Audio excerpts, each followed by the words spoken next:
Bienvenue à toutes et tous. Je suis très heureux de vous accueillir à notre cérémonie d'ouverture de la nouvelle année académique. Comme nous l'avons vu dans la vidéo d'ouverture il y a un instant, nous ouvrons l'année ici à Louvain-la-Neuve, mais nous l'ouvrons également sur nos différents sites à Mons, à Charleroi, à Tournai et à Bruxelles.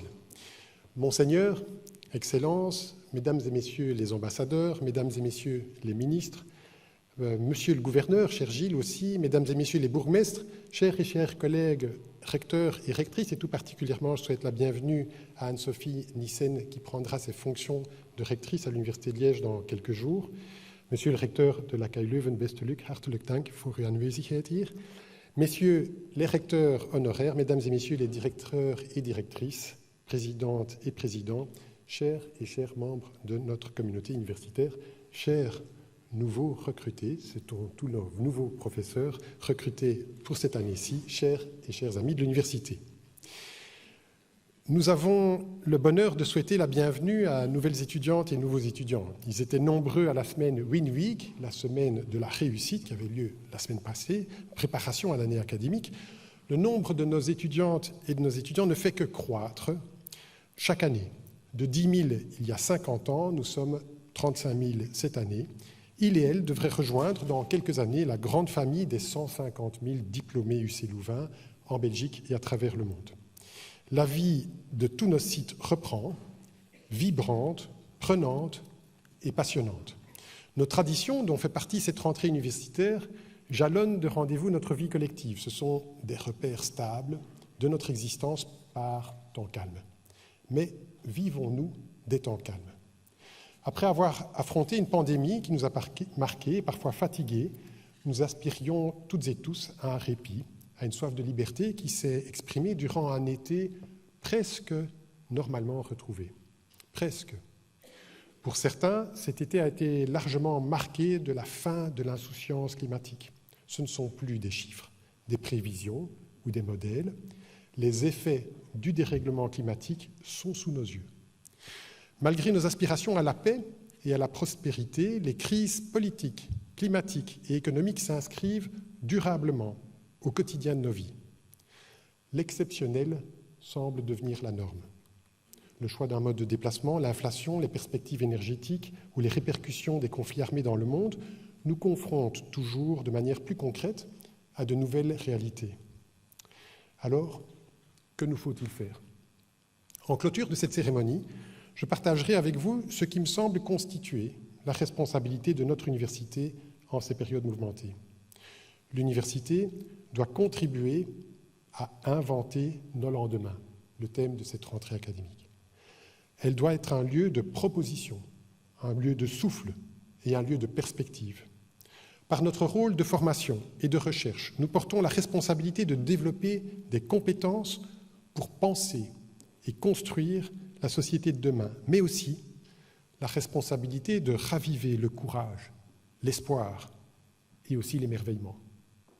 Avant cela, je vous invite à honorer, comme il est de tradition, la mémoire des membres de la communauté universitaire qui nous ont quittés cette année, et je vous demande donc de vous lever pour observer un moment de silence en leur mémoire.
Merci.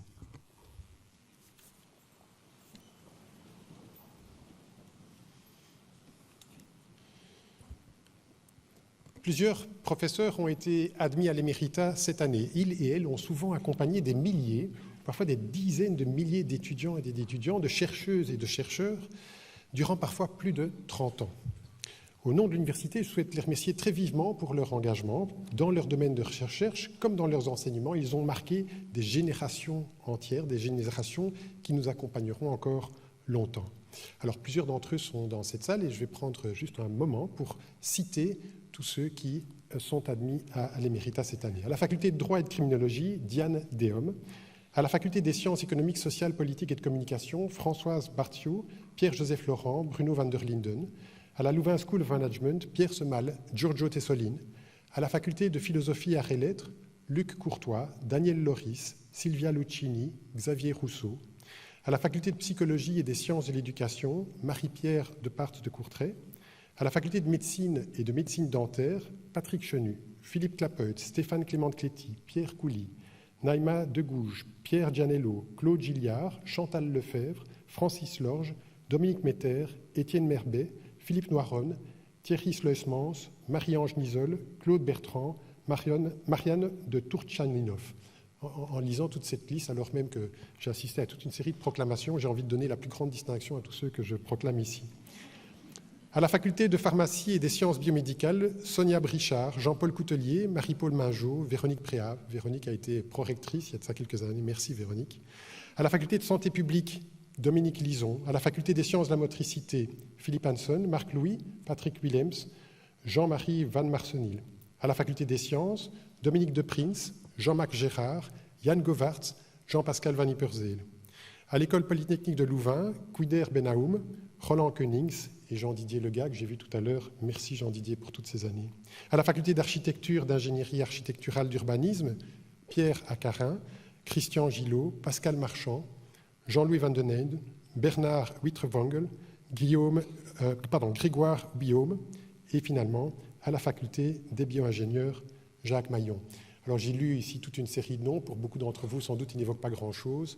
L'avantage quand on était dans une université depuis de nombreuses années, c'est que progressivement on commence à reconnaître tous ces noms, toutes ces personnes sont souvent pour aussi moi, mais aussi pour les membres du conseil rectoral, aussi des visages et des personnes avec lesquelles on a pendant toutes ces années construit l'université. Je vous propose de toutes et tous les applaudir pour les récits.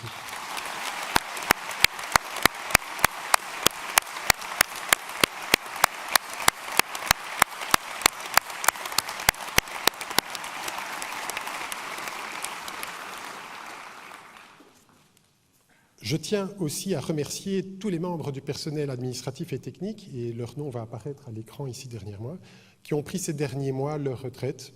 Merci pour votre engagement et pour toute l'énergie déployée pour permettre à notre université de rayonner dans toutes ses missions.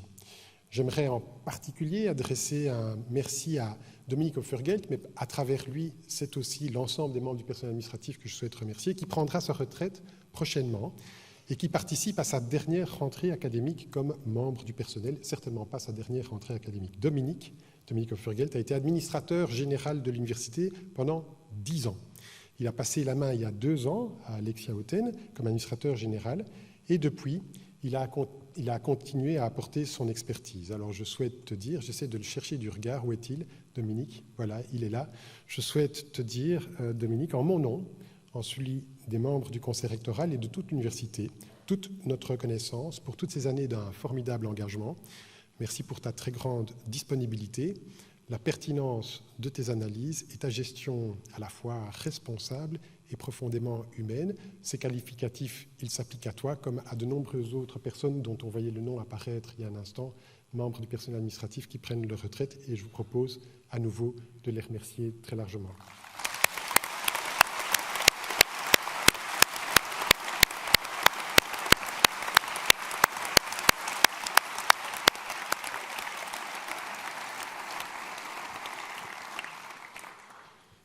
L'université est un lieu de créativité, de talent et de nombreux engagements. Je vais vous proposer maintenant, avant de passer en revue la liste des réalisations durant l'année écoulée, qui vous sera proposée par une petite vidéo, je vous propose de découvrir en images 3 projets qui qui ont été mis en œuvre dernièrement. Et le premier d'entre eux, c'est un projet qui a trait à l'aide à la réussite.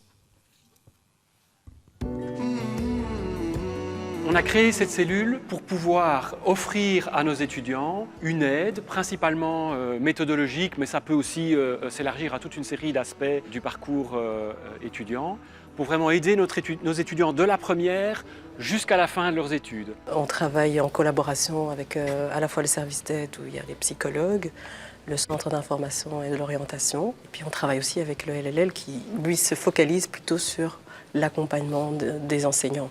L'échec à l'université, c'est un gros problème, c'est clairement multifactoriel.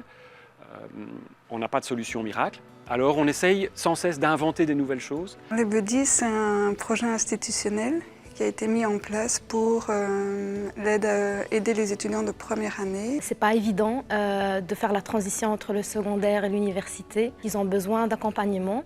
Et donc en fait, ce sont des étudiants d'année supérieure qui mettent en place des ateliers en se disant qu'est-ce qu'il m'aurait plu d'avoir pour mieux comprendre cette matière-là. Ça a eu un bon succès et on a quand même eu des dizaines, voire des centaines d'étudiants dans les auditoires. Et donc avoir un service d'aide à la réussite, c'est très important pour eux, pour leur donner, en tout cas pour les accompagner. On parle souvent plutôt de formation au métier d'étudiant plutôt que d'aide. Quand on sait que c'est son propre projet et qu'on veut se former et qu'on veut réussir, là on prend toutes les aides possibles à ce moment-là. On propose nos services à tout le monde. Et si quelqu'un a besoin d'un accompagnement personnalisé, on l'accompagne aussi. Je pense que c'est un accompagnement qui peut faire et qui fait la différence. On est à un stade où on fait de la réalisation avec les étudiants. Donc on conçoit le programme et on réalise avec les étudiants. À l'avenir, je voudrais bien qu'on conçoive le programme directement avec les étudiants et qu'ils prennent en effet une part plus active, pas seulement dans l'aide à la réussite, mais aussi dans les cours. Voilà, ça pour moi c'est l'avenir. On verra. Voilà, alors des étudiants précisément qui s'occupent d'aide à la réussite, eh bien on en a deux avec nous. Donc nous avons à la fois Paul Gérard et Axel Van Parijs. Alors Paul, vous êtes étudiant kiné, j'espère ne pas me tromper, étudiant kiné Master 1 et vous êtes un de ces étudiants buddy. Alors buddy, ça veut dire copain, c'est ça, je pense. Enfin, en tout cas, vous allez peut-être nous l'expliquer parce que vous avez eu l'occasion, il y a de ça quelques jours, de l'expliquer à un auditoire de kiné et d'étudiants en éducation physique. Ils étaient 800. Donc vous êtes exprimé devant 800 étudiants pour expliquer ce qu'était un buddy. Vous êtes dans une circonstance un peu analogue. Dites-nous, c'est quoi un étudiant buddy ? Bonjour à vous, bonjour à tous. Alors du coup, un étudiant Buddies, donc le projet est né l'année dernière en FSM. On est deux étudiants, un pour l'anatomie, donc moi et Benjamin qui fait la chimie.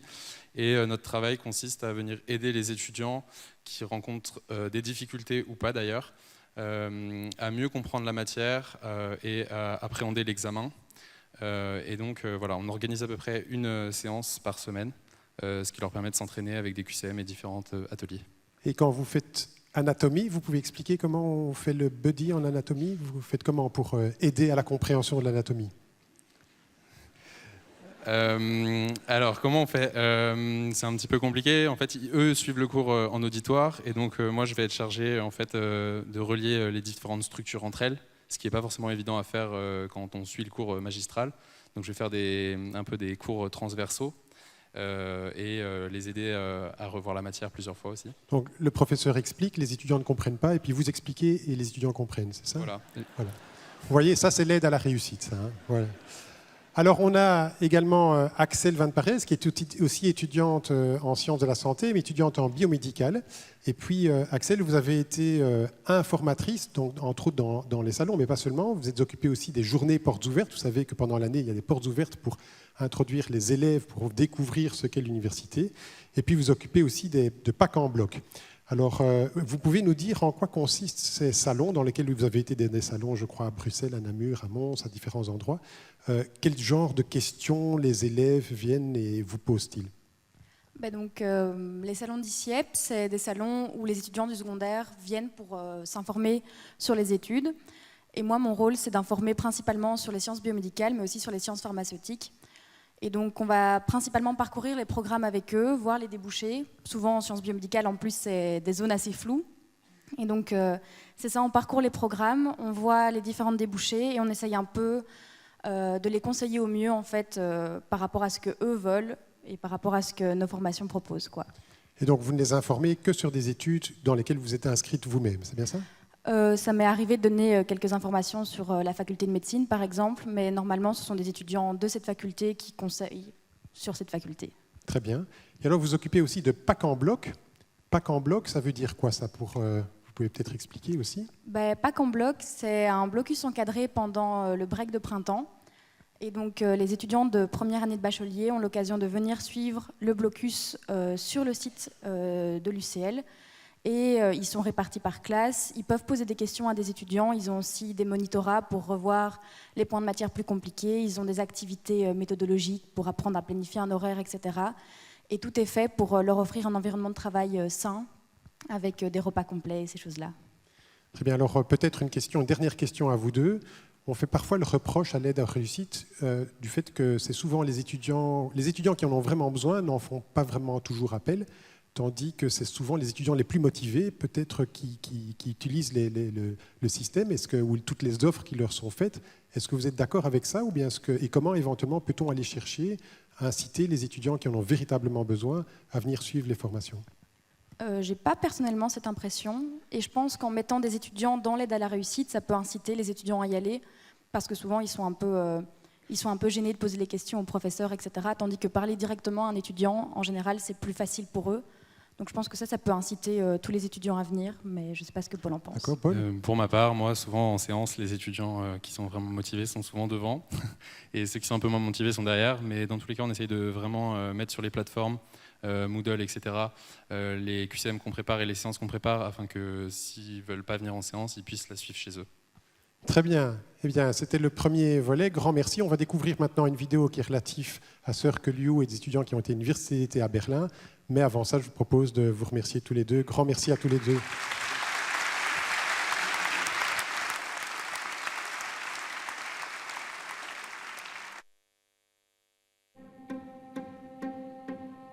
C'est un peu le but en fait, du Circle U, en fait, créer une université internationale. L'Université catholique de Louvain et les autres universités partenaires ont vraiment mis en place une énorme plateforme qui est dans les 3 sujets du climat, de la démocratie et de la santé globale.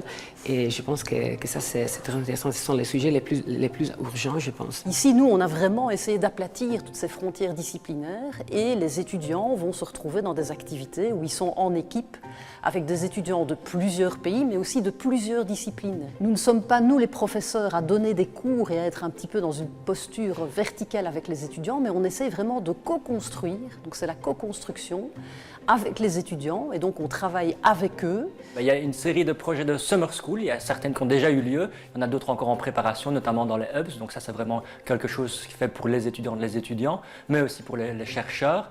En ce qui me concerne, moi je suis impliqué dans le Think and Do Tank pour repenser l'enseignement supérieur. Ce qu'on va faire notamment à Bruxelles, on va accueillir une grande simulation sur le modèle des Nations Unies pour parler de Sustainable Education. Voir comment on peut pérenniser nos actions pilotes et comment aussi on peut leur donner beaucoup plus d'ampleur pour que un plus grand nombre d'étudiants dans chacune de nos institutions puissent participer à des activités qui vont peut-être se transformer par exemple en cours crédités ou en activités beaucoup plus installées dans nos programmes de façon durable. Parce qu'on parle souvent de think tank, il y a des endroits où pour réfléchir, c'est un peu le propre d'une certaine façon d'université qui serait avec un regard sur le monde, mais de do tank d'une certaine façon, parfois on oublie, et donc l'enjeu c'est que non seulement on soit des thinkers, mais aussi des doers d'une certaine façon, des personnes en action. D'ailleurs, je suis très heureuse de voir que nous avons eu très rapidement des étudiants inscrits de toutes facs confondues, avec des doctorants, des étudiants de master, des étudiants de bachelier, donc vraiment une très très belle mixité dans le public étudiant intéressé.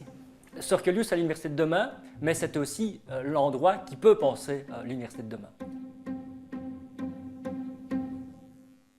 Voilà, alors on accueille justement 2 des étudiants lycée Louvain qui ont participé à cette université d'été à Berlin et qui sont donc, comme c'était décrit un instant, des thinkers, mais aussi des doers, des penseurs, mais aussi des faiseurs. Voilà, alors vous avez Esther Buledi et Liam Docha, vous avez tous les 2 participé à cette université d'été organisée dans le cadre de Circle U. Ceux d'entre vous qui ne le connaîtraient pas, c'est une association de 9 universités pour former une grande université européenne, avec des universités à Londres, à Paris, à Berlin, à Oslo, à Vienne, j'en oublie bien sûr, à Russe, enfin une série, dont Berlin aussi. Et vous avez participé donc là à l'université d'été durant le mois d'août. Esther, vous avez fait votre bachelier à l'Université Saint-Louis. On s'est dit que ça tombait pas mal, parce que comme on avait le recteur de Saint-Louis avec nous, voilà, le bachelier à Saint-Louis, et puis maintenant vous êtes en master droit ici à l'UC Louvain. Vous avez participé donc à cette université de Communicating Climate Science, comment communiquer la science du climat. Il y avait une trentaine d'étudiants internationaux des différents partenaires, dont une petite dizaine de l'UC Louvain. Vous avez retiré quoi de cette expérience? Mais en fait, moi, la raison principale pour laquelle j'avais apply, c'est parce que je compte faire mon mémoire du coup sur le mouvement de justice environnementale qui est né dans les États-Unis, dans la communauté afro-américaine. Et j'ai très vite réalisé en fait, que je manquais crucialement de background scientifique. Donc moi, j'étudie le droit. Et donc là, moi, ce que ça m'a appris, de par la pluridisciplinarité du programme, en tout cas, ça m'a donné un éventail de possibilités comme point de départ. Donc, on a eu plusieurs cours, toujours, c'est ça, autour de la communication des sciences environnementales et climatiques. Et donc, on a eu des cours en psychologie, en physique. Et ça allait, les cours de physique pour une juriste? Pas trop.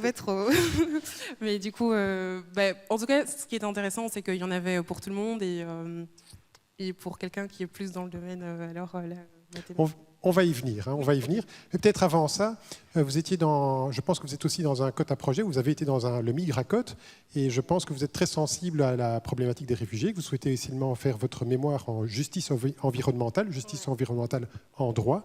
Est-ce que vous diriez que ces thèmes étaient également présents? Les deux thèmes sont liés. Est-ce qu'ils étaient présents dans le séminaire? Comment est-ce que vous voyez les choses? Oui, donc on a abordé quand même la question des réfugiés environnementaux qui aujourd'hui, jusqu'à présent, ne bénéficient toujours pas de statut, ou en tout cas de la reconnaissance de leur statut au moyen de la Convention de Genève de 1951. Et donc oui, il y a quand même quelques professeurs qui ont pu aborder ce point-là, mais on s'y est pas non plus épanché. Et donc je dirais pas que sur ce point précis, moi, j'ai pu avoir tous les éléments de réponse que j'attendais peut-être, mais j'imagine que peut-être un autre programme, ou par moi-même peut-être. Et par ailleurs, votre mémoire sera peut-être l'occasion de creuser cette dimension supplémentaire. Oui, c'est ça, mais j'ai vraiment hâte. Du coup, là, je suis dans mon année mémoire, et donc il me reste... j'ai bien hâte, dès demain, 8h, je commence, quoi. Très bien. Vous voyez, des étudiants dès demain 8h, donc avec l'enthousiasme. Alors, Liam, vous êtes ingénieur civil, ou plutôt en bac 3, troisième année ingénieur civil. J'avais une question. D'abord, c'est qu'il y a beaucoup d'étudiants potentiels qui pouvaient assister à cette université d'été. Comment est-ce que vous avez entendu parler de ce programme? Bonsoir. Eh bien, j'ai reçu en fin mai, dans le fond à gauche d'une newsletter UC Louvain, il y a des étudiants qui la lisent, oui, un message pour une université et un cours d'été qui avait lieu dans le cadre d'une alliance européenne. Je ne savais pas que c'était tout nouveau, et c'était donc dans le cadre de cette newsletter que je me suis inscrit. Très bien, donc c'est un encouragement pour tous ceux qui rédigent la newsletter de manière régulière. Il y en a dans la salle, service de communication, y compris les petits messages en bas à gauche. Donc, alors, en ingénieur, vous avez déjà un peu été exposé, sans doute, peut-être pouvez-vous le décrire, sur des questions sciences du climat, environnementales. Vous avez aussi, si je ne me trompe pas, en bac 1 ingénieur, un cours d'éthique de l'ingénieur. Est-ce que vous pourriez dire ceci vient en complément, ça amplifie? Comment est-ce que vous liez ça avec la formation que vous avez reçue à l'UC Louvain? Oui, bien, j'ai croisé tout à l'heure Monsieur Leguet dans la salle qui donne donc cours d'éthique de l'ingénieur en bac 1 à l'EPL. C'est un cours où on nous apprend principalement que l'expertise qu'on va gagner en tant qu'ingénieur va être un des points clés pour les défis de demain, et qu'on doit être conscient de l'impact des technologies qu'on va créer. Et donc, en suivi de ce cours, on a également en bac 3 une option en développement durable, et d'autres cours en master. Et pour aller plus loin et me donner un peu une panoplie plus large et des perspectives, j'ai décidé de... Alors vous avez entendu dans la liste des émérites que Jean-Didier Leguet fait partie des émérites. Vous lui faites là un beau cadeau en soulignant un des cours qu'il organise aussi. Une des difficultés qu'on pourrait dire de ces universités d'été, vous avez passé, c'était 2 semaines, donc pendant le mois d'août, une des difficultés, c'est qu'il y a un nombre réduit d'étudiants. Est-ce que vous diriez qu'à terme, néanmoins, un programme comme celui-là, vous avez été en quelque sorte les quelques privilégiés qui ont pu participer à ça. Comment s'assurer éventuellement que ces programmes touchent plus largement, que Circle U touche plus largement? Comment faire participer la communauté de manière plus vaste? Je pense que c'était un programme assez nouveau, donc il n'y avait pas beaucoup d'étudiants qui étaient au courant, même s'il y avait quand même quelques 1000 inscrits au début. Mais l'important, c'est, comme on nous l'a appris, de communiquer, de partager notre expérience. Et c'est justement aussi le point clé de notre travail final pour ce cours, qui vaut pour quand même 5 crédits, c'est de proposer une campagne de communication, entre autres, destinée, pourquoi pas, aux étudiants. Très bien. Esther, un mot de la fin ? Merci beaucoup. C'était vraiment une super belle opportunité. C'est un excellent mot de la fin. Grand merci à tous les deux. Merci.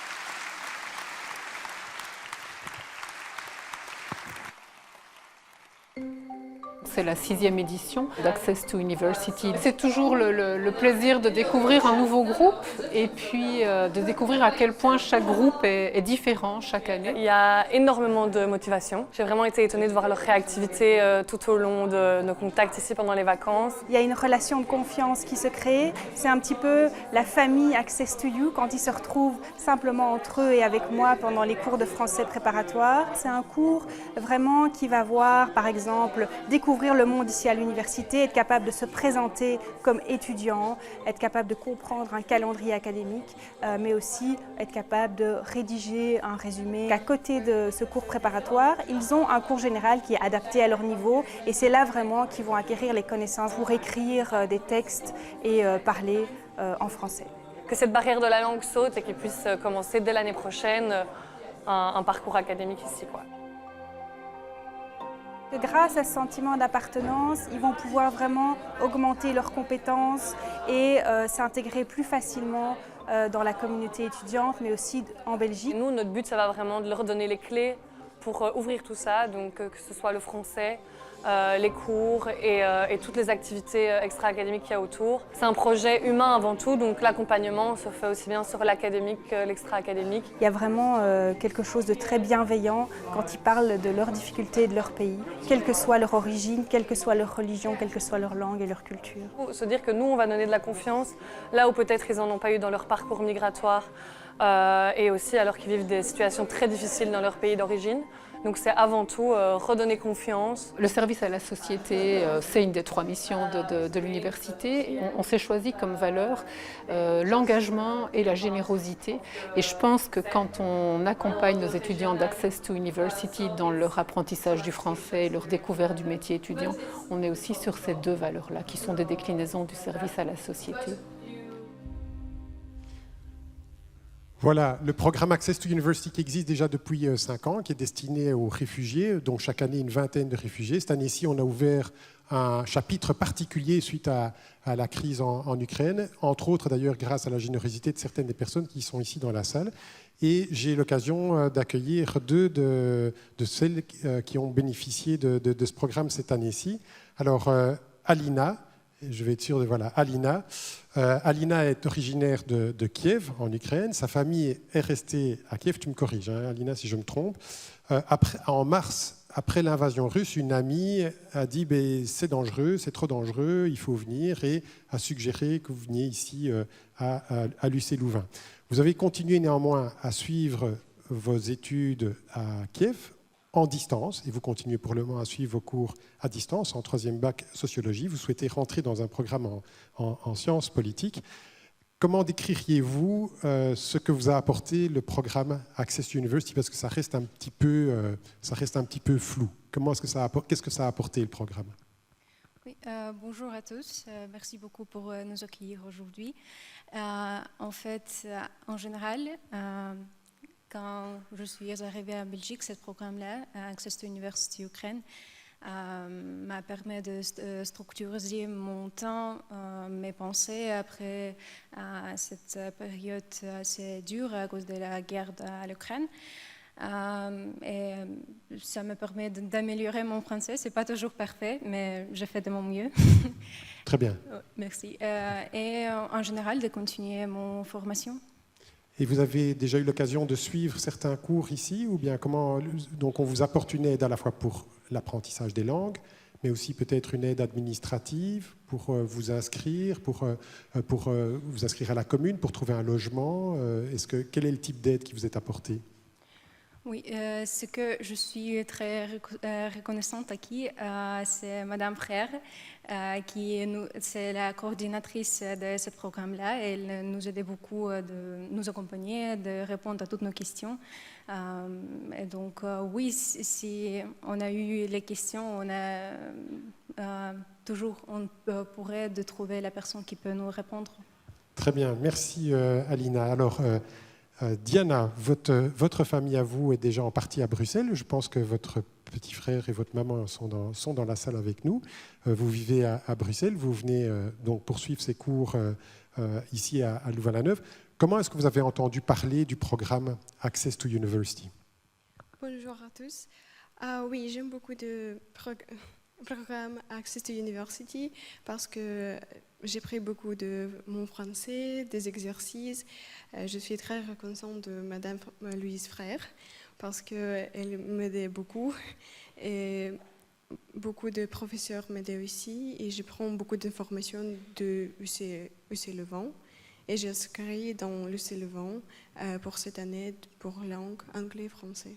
Très bien, félicitations. Vous dites UC Louvain, là où certains disent encore UCL. Vous savez, c'est très bien. Donc, le futur pour vous, vous savez éventuellement comment ça se dessine pour la suite? Comment vous voyez la suite pour vous? Je pense que je vais aller à cette université. Je voudrais progresser mon français parce que je n'ai pas parlé bien. Et je pense que je reste à Belgique et je prends beaucoup de choses pour aider l'Ukraine comme ça. Très bien. Peut-être une question pour toutes les deux ou pour l'une des deux. Qu'est-ce qui a été dans ces épisodes depuis mars et cette venue en Belgique, à Bruxelles ou à proximité de Louvain-la-Neuve? Qu'est-ce qui a été le plus difficile et qu'est-ce qui pourrait être apporté pour vous aider pour la suite? Je pense que c'est la langue, parce que c'est un peu difficile, parce qu'en Ukraine, nous étudions juste l'anglais, pas le français. Et c'est difficile pour moi et je peux dire que c'est différent les gens, c'est différent mentalité et tout ça. Mais maintenant, ça va. J'aime beaucoup de Belgique. Très bien. Alors, je ne sais pas, Alina, vous voulez rajouter quelque chose? Oui, en général, c'était tout nouveau. Les gens nouveaux, l'expérience et tout ça. Et il faut juste le temps pour s'adapter. Mais... Très bien. Eh bien, on vous souhaite à toutes les deux bonne chance. Je pense qu'en ukrainien, ça se dit, vous allez me corriger, Udachi Tobi? C'est juste? Oui. C'est juste. Eh bien, Udachi Tobi, et on peut les applaudir.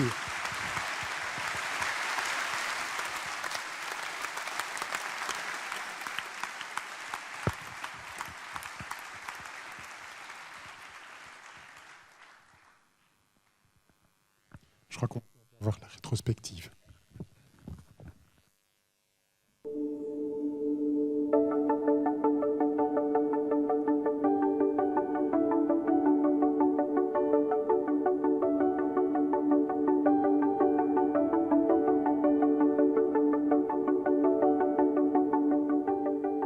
Au nom de l'Université catholique de Louvain, je veux vous dire toute notre gratitude pour l'honneur que vous nous faites par votre présence à l'occasion de cet anniversaire.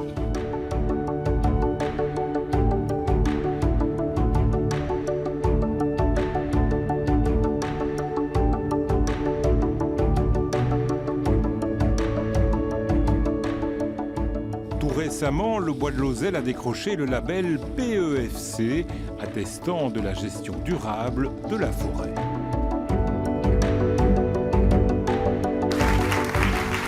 Pour générer des idées nouvelles, des solutions créatives et des coopérations durables. L'accélérateur de particules de l'UC Louvain va fêter ses 50 ans. Donc dans un an, on pourra fêter les 50 ans des premiers faisceaux du cyclotron. On ne peut plus être passif, on doit être dans l'action. Si je connais Focus? Non, c'est quoi? Le compagnon anti-stress des enfants. Intéressant.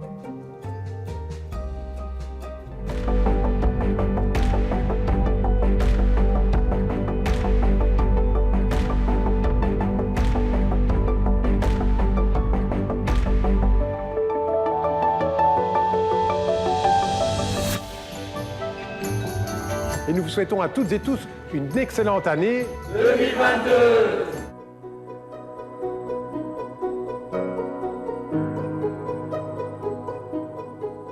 Une équipe de recherche de l'UC Louvain a établi un lien entre le métabolisme du sucre et la maladie de Parkinson. L'espoir que ça donne, c'est qu'on comprend ce qui se passe au début. Je vous propose de découvrir le projet KISS. Ramener un petit peu de confiance en fait entre le monde des médias et les jeunes.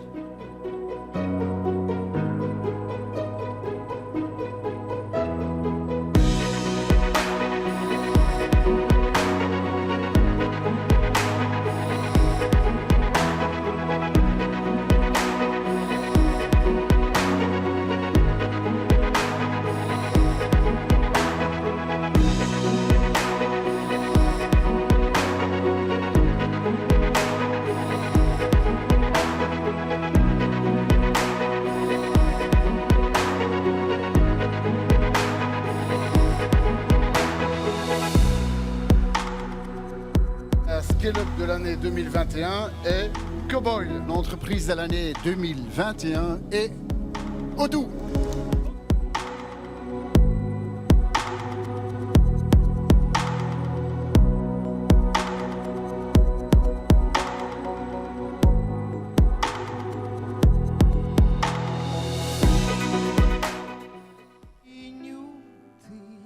Світанком будь.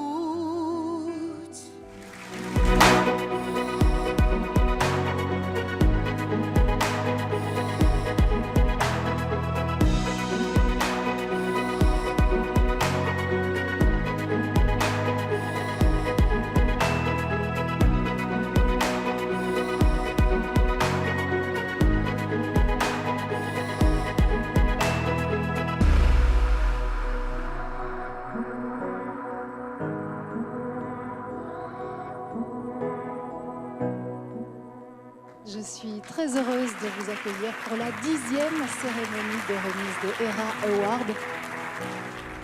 On a étudié le coronavirus et on a trouvé une molécule qui empêche le corona de se fixer à nos cellules et de nous infecter. Un agglomérat de chercheurs, de formateurs et d'entreprises qui travaillent ensemble pour résoudre les problèmes de la cybersécurité de demain.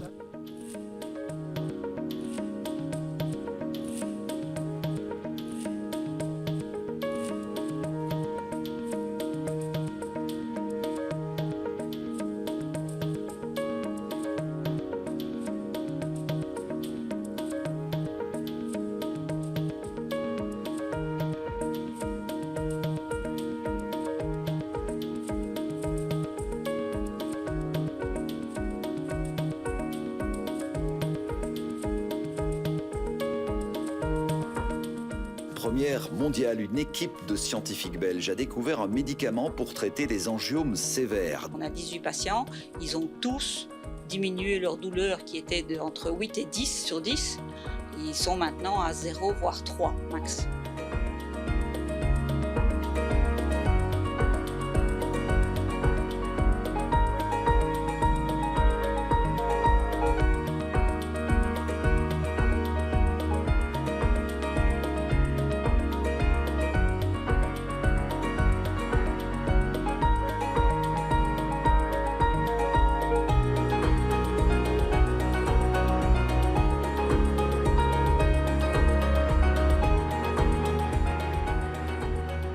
On veut en fait les sensibiliser à une autre forme de consommation en logeant dans des petits logements, des micro-maisons.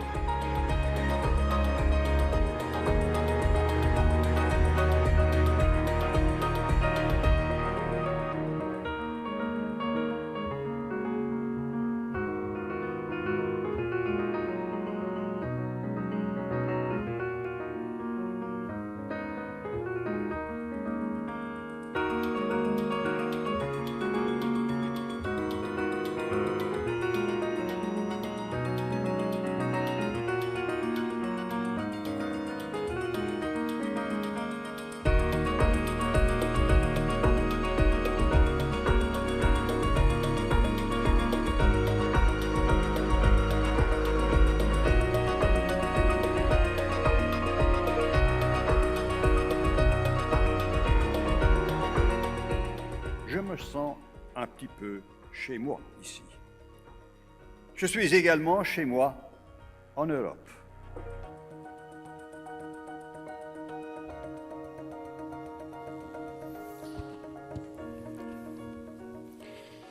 Monsieur le cardinal, messeigneurs, mesdames et messieurs les ministres, excellences, mesdames les rectrices, messieurs le recteur, le représentant, mesdames et messieurs, chers étudiants, chers amis, à mon tour de vous souhaiter la bienvenue à l'occasion de cette rentrée académique qui après 2 années d'incertitude et de repli, notamment liées à la pandémie, nous place aujourd'hui à l'aube de nombreux défis.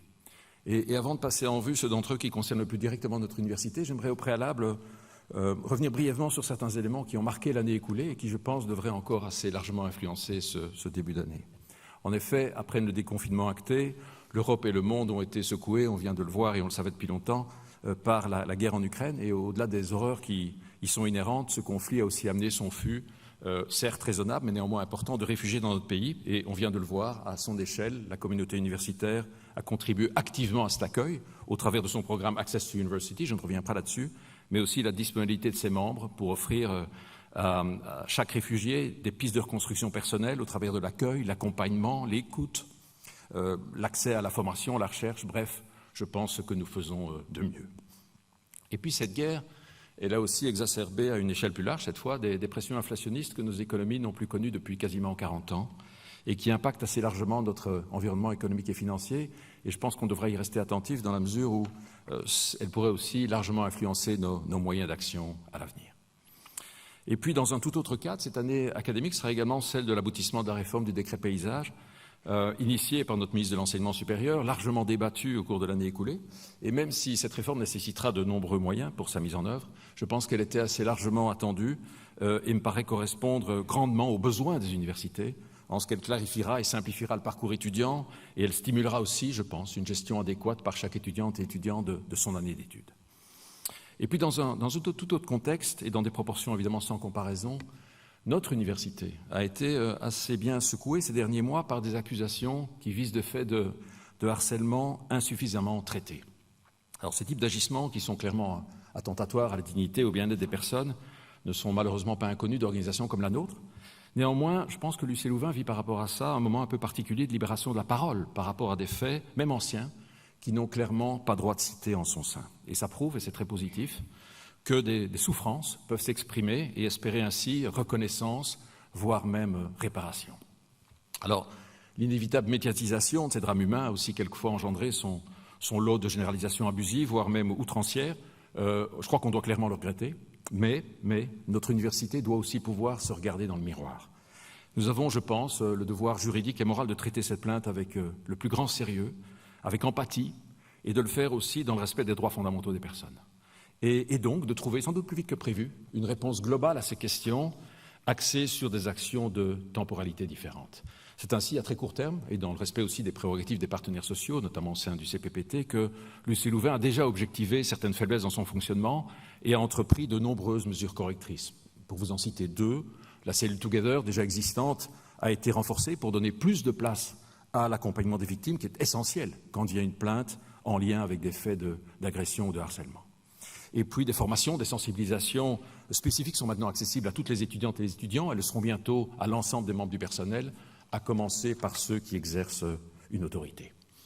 Et puis à côté de ça, une commission indépendante a été mise sur pied sous la direction de la professeure Françoise Tulkens, l'ancienne vice-présidente de la Cour européenne des droits de l'homme, pour formuler des propositions très concrètes visant à ancrer plus profondément la prévention, mais aussi le traitement des faits de harcèlement dans le fonctionnement, mais aussi dans la gouvernance de notre université. Et ce rapport est annoncé pour le printemps prochain, même si certaines mesures d'application immédiate ont déjà été proposées. Et de son côté, le conseil d'administration a déjà réservé certains moyens financiers pour assurer la mise en œuvre de ces recommandations sans en attendre le dépôt. Et je pense vous dire qu'on y veillera. Alors, l'année qui débute, elle s'annonce également riche en enjeux importants pour le monde universitaire en général et pour la nôtre en particulier. Et en matière d'enseignement, je pense que le constat ne semble plus faire de doute. La crise du Covid a révélé, comme sans doute jamais auparavant, les enjeux pédagogiques auxquels et que doit relever l'enseignement supérieur. Et ces enjeux se sont sans doute considérablement amplifiés, d'abord au vu de l'urgence climatique, d'une part, et de la dégradation du contexte socio-économique. Et quand on regarde ça de manière holistique, je pense que 4 défis doivent être relevés en priorité. D'abord, l'université, au sens large, doit pouvoir former des citoyennes et citoyens qui sont amenés à vivre dans un monde en transition climatique. Et pour relever ce défi de la transformation radicale, mais aussi systémique de notre société, je pense qu'il est indispensable que les étudiantes et étudiants comprennent les causes, les implications de cette transformation, développent des compétences en la matière, arrivent à comprendre aussi et prennent conscience de leur capacité d'action, et ça dans une approche interdisciplinaire. Et je pense que c'est ce qui a amené nos autorités académiques à fixer dans les programmes de cours un socle minimum de compétences, de connaissances en la matière, quelle que soit la filière d'études. Et on observe aujourd'hui que les responsables des programmes, les professeurs, les enseignants s'emparent progressivement de ce travail d'intégration d'acquis qui est lié au développement durable dans les différents cursus. C'est une excellente chose. Notre institution les aide déjà dans cette tâche d'accompagnement, mais je pense qu'on doit aller plus loin et amplifier cette mission tant les changements requièrent de la volonté, du temps, mais aussi de la coordination. Alors un autre défi qui nous attend, c'est de veiller à ce que les différents sites de l'université se développent comme des lieux qui offrent des expériences d'apprentissage multiples, novatrices et complémentaires. Et nos étudiants, en nombre croissant, sont en demande d'espaces de rencontre, de partage. On doit pouvoir concevoir ces lieux d'apprentissage diversifiés, adaptés à leurs demandes, mais aussi adaptés à toutes les formes d'enseignement. À cet égard, les travaux d'aménagement d'un nouveau Learning Center ont déjà débuté cet été, viendront compléter le réseau existant. Je pense que c'est une excellente nouvelle, mais je pense qu'on doit aller plus loin et poursuivre cette réflexion sur les espaces d'apprentissage pour une utilisation optimale des locaux, mais aussi un programme de rénovation qui soit cohérent par rapport à ça. Et je peux vous dire qu'on y consacre beaucoup de moyens. L'université, dans toutes ses composantes, doit, je pense, s'emparer de cette problématique sans retard, reprendre le travail qui avait été initié avant la pandémie, en tirer bien sûr les leçons, et puis bien sûr être créatif dans la gestion des espaces. Alors, à ce défi de la diversité des lieux d'apprentissage, s'ajoute désormais celui de repenser le rythme de l'année académique au niveau de la fédération. Et depuis quelque temps, chez nous comme ailleurs, des voix se sont élevées pour dénoncer un calendrier académique qui ne donne plus tout à fait satisfaction du point de vue de la pertinence pédagogique. Et à cet égard, la réforme des rythmes scolaires dans l'enseignement obligatoire, qui va impacter dès cette année la vie de nombreuses familles, crée ce momentum qui est, je pense, propice à une réflexion entre universités quant à une nouvelle organisation temporelle de l'année académique. Et ici aussi, il s'agit d'une problématique qui a déjà été entamée, qui concerne l'ensemble de l'enseignement supérieur, dans toutes ses composantes, et aussi dans sa relation avec de nombreux acteurs.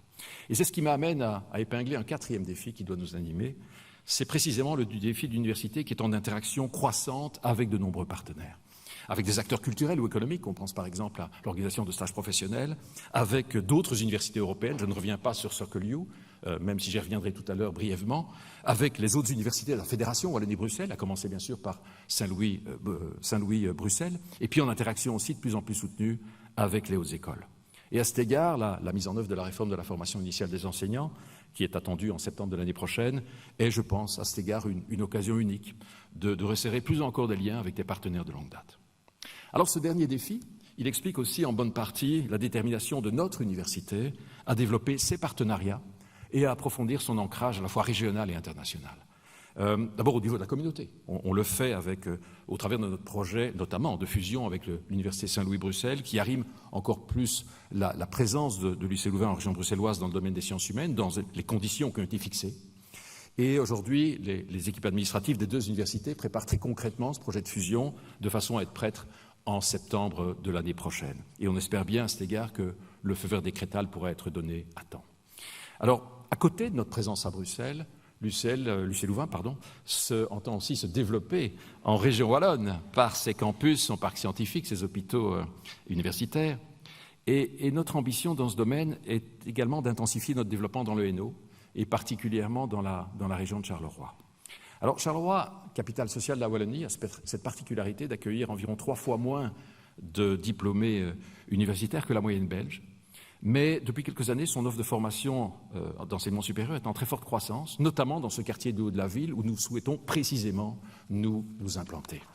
Et pour l'UC Louvain, cet investissement est assez largement stratégique, dans la mesure où il permet de répondre à certains besoins critiques pour la région de Charleroi, tout en agissant en complémentarité et non en concurrence, et je me permets d'insister là-dessus, avec les acteurs locaux, et aussi avec cette volonté très ferme de nous intégrer aux écosystèmes existants, ce qui me paraît assez indiqué dans l'optique d'accroître la cohérence entre notre offre d'enseignement d'une part et les spécificités de la demande locale, à commencer par la possibilité d'étendre notre partenariat avec la Haute École Louvain-en-Hainaut, qui compte sur Charleroi plus de 800 étudiants et avec laquelle nous envisageons cette proximité d'implantation et de coopération. Alors, outre son développement en fédération Wallonie-Bruxelles, notre université continue aussi, vous l'avez vu, son rayonnement à l'international avec le développement de notre réseau européen au sens large, Circle U. Circle U, vous l'avez vu, ce n'est pas et plus un projet, c'est devenu une réalité. 18 mois après le démarrage des premiers travaux, 46 chaires académiques ont été créées, dont 6 pour l'UC Louvain. Plus de 300 membres du personnel des différentes universités sont maintenant reliés à une plateforme collaborative. Des écoles thématiques ont été lancées avec plus de 840 candidatures d'étudiants. Différents programmes de codiplomation sont maintenant en préparation. De nombreuses initiatives ont été aussi lancées pour favoriser la mobilité des chercheurs. Bref, ces premières initiatives créent à cet égard, je pense, un maillage vraiment intéressant qui annonce d'autres projets de collaboration organisationnelle plus ambitieux dans un avenir assez proche, notamment dans les domaines de l'enseignement et de la recherche. Alors, sur le plan de la recherche, précisément, l'année écoulée a également été assez riche. Le dynamisme des chercheurs de l'UC Louvain ne s'est pas démenti ces derniers mois et s'est traduit notamment par le lancement de nombreux nouveaux projets de recherche. En octobre prochain, ce sont pas moins de 120 nouveaux mandataires permanents du FNRS, aspirants, chargés de recherche, chercheurs qualifiés, qui vont rejoindre notre université. C'est un nombre record pour nous.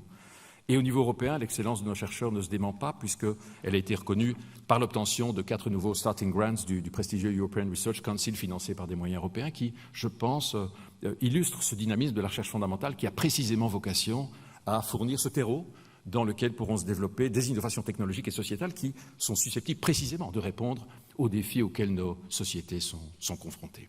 Et puis, à côté de la recherche fondamentale, et depuis plusieurs années, nous n'avons cessé de souligner l'importance aussi pour la région de soutenir massivement cette recherche stratégique qui est située en amont des innovations technologiques. Et l'Institut interuniversitaire OEL-Bio a précisément validé ce modèle de soutien à des équipes de recherche dans le domaine des sciences biomédicales qui sont sélectionnées sur base de la seule excellence de la qualité de leurs projets et des résultats. Et la région wallonne a clairement, je pense, pris conscience de l'importance de ce modèle dans un domaine, celui de la pharmacie et des biotech, qui est un des piliers économiques de la région wallonne. Et les chercheurs de l'UC Louvain y jouent un rôle de premier plan, puisque 19 d'entre eux sont directement financés par OEL-Bio. Et je pense qu'on peut se réjouir du fait que maintenant la région wallonne a décidé d'étendre ce modèle aux sciences exactes avec la création d'un institut WellTech, où nous comptons bien y jouer le même rôle. Et puis dans d'autres domaines clés pour le développement de la région, on l'a vu passer tout à l'heure dans le déroulement de l'année, nos chercheurs assurent également un certain leadership dans les initiatives interuniversitaires, notamment pour la région, telles que l'Institut Strail en matière d'intelligence artificielle, pour le projet Cyberwall en matière de cybersécurité, avec chaque fois le critère de l'ouverture interuniversitaire d'une part, mais également celui de l'excellence scientifique comme élément clé dans la sélection des projets soutenus, qui sont des conditions clés et essentielles, non seulement au succès, mais surtout à la viabilité de ces projets. Et puis, l'année 2022 a également vu la concrétisation d'un plan de collaboration ambitieux avec la province de Brabant-Wallon, appelé BW 2030, qui réunit, outre la province, l'intercommunale, l'Invest et puis l'UC Louvain, dans l'objectif de maintenir et surtout d'amplifier le rôle de cette province dans l'économie de la Wallonie, dans le domaine de la recherche. Et concrètement, il s'agit de développer des projets alignés sur 7 grands axes qui comprennent notamment le numérique, les sciences du vivant, l'énergie, les matériaux et l'agriculture durable, avec chaque fois des liens étroits entre universités et les entreprises de leur hinterland, notamment celles qui sont situées sur notre parc scientifique. C'est une initiative importante à plusieurs titres, mais aussi parce qu'elle témoigne de l'attachement de la province à cette université, et pour nous, ça compte beaucoup. Et puis, ces investissements témoignent aussi de notre mobilisation et de notre motivation à agir sur les différents sites et dans les différentes régions où l'UC Louvain est présente. C'est vrai aussi à Bruxelles, et notamment sur le site de Woluwe, où de grands projets sont en marche. Il y a un an, quasiment jour pour jour, a débuté le chantier de l'Institut de psychiatrie intégrée, qui va rassembler sous un même toit les activités de psychiatrie adulte des cliniques Sanacia et de Saint-Luc, mais aussi des activités de psychiatrie infanto-juvénile de Saint-Luc dans un même bâtiment, et dont la mise en service sera prévue à la fin 2023. Et puis autre chantier, on l'a vu tout à l'heure, inauguré le 15 juin dernier, l'Institut Roi Albert II, qui va réunir les activités oncologiques et hématologiques de Saint-Luc, tant adultes que pédiatriques, ce qui est une nouveauté assez unique dans un même bâtiment, dont la mise en service, en tout cas la fin du chantier, est attendue pour début 2024. Et puis, dans les coulisses, c'est un autre projet qui est en cours de préparation, celui de la construction d'une grande nouvelle tour d'hospitalisation, mais aussi de la rénovation du socle dit médico-technique de la tour actuelle. Pour ceux d'entre vous qui sont familiarisés avec Saint-Luc, ce sont pour l'essentiel les 4 étages inférieurs qui seront certes conservés, mais surtout transformés dans le Saint-Luc du futur, qui sera aussi celui de la reconstruction des cliniques. Un objectif à un peu plus long terme, mais qui est importants, où toute une série de leviers ont été définis pour atteindre ces objectifs, notamment en phase avec le rôle majeur que cet hôpital doit jouer au sein de son écosystème. Mesdames et messieurs, et j'en terminerai par là, vous l'aurez perçu au travers de ces quelques exemples, les projets qui attendent cette université au cours des 12 prochains mois sont, je pense, forts, créatifs, ambitieux. Et bien sûr, le fait de disposer de moyens adaptés est évidemment une condition nécessaire à leur réalisation. Et notre université, les cliniques également, travaillent activement à leur mise en œuvre et à leur obtention. Mais les obtenir ne suffira pas. Je pense que leur mise en œuvre nécessitera surtout et avant tout la pleine implication de la communauté. Et dans un contexte qui est caractérisé par un manque structurel de moyens, qui est assez endémique en Fédération Wallonie-Bruxelles, malgré des efforts de financement réels des dernières années, dans un tel contexte, je pense que votre implication, votre intelligence, votre enthousiasme, votre sens de la collaboration, votre créativité, votre agilité seront plus que jamais nécessaires. Je pense qu'elles ont toujours forcé l'admiration, en particulier la mienne, et nous font sentir que travailler dans cette université, ça n'est pas faire un job ordinaire. C'est travailler pour préparer l'avenir et avec le bien commun en tête. Et ça a toujours pu créer les conditions de la confiance pour mener l'UC Louvain sur le chemin de la réussite, et c'est encore de cela dont nous aurons besoin au cours de cette année qui s'ouvre et que je me permets dès lors de solliciter une fois de plus auprès de vous à l'occasion de cette rentrée académique. Je vous remercie.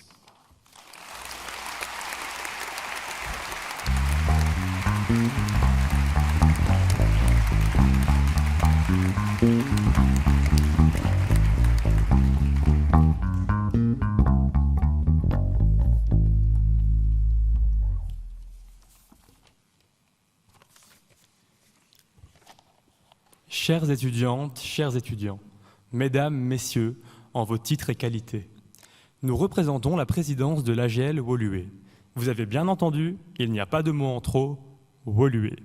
Vous savez, ce site de l'UC Louvain, caché à Bruxelles, rempli d'étudiants et d'étudiantes en santé et où il n'y a plus de place à la bibliothèque dès la 2e semaine de cours. Ce site où des étudiants et des étudiantes manifestent tous les 2 ans pour s'assurer un avenir.